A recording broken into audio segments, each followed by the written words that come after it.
తర్వాత అమరవీరుల పరిస్థితి ఏంటి? సోనియా గాంధీ తెలంగాణ తల్లి అని కాంగ్రెస్ అనడంపై చర్చ. సో ఫ్రెండ్స్, మీరేమనుకుంటున్నారు?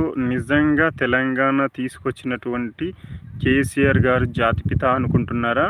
లేకపోతే తెలంగాణ ఇచ్చినటువంటి సోనియా గాంధీ తెలంగాణ తల్లి అనుకుంటున్నారా?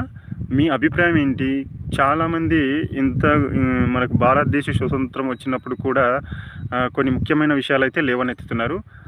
అట్లాగే అప్పట్లో ఉన్నటువంటి మహాత్మా గాంధీ ఎవరైతే జాతిపిత అని మనం ముద్దుగా పిలుచుకుంటామో, మహాత్మా గాంధీకి కూడా ఇలాంటి భిన్న అభిప్రాయాలు అయితే ఇప్పుడు ఎలా వ్యక్తమయ్యాయో కేసీఆర్ గారి విషయంలో అలాంటి అభిప్రాయాలు వ్యక్తమైనప్పటికీ కూడా అంటే ఇక్కడ 2 టైప్స్ వాదనలు అయితే ఉంటాయి. కొంతమంది ఒప్పుకుంటారు, కొంతమంది ఒప్పుకోరు.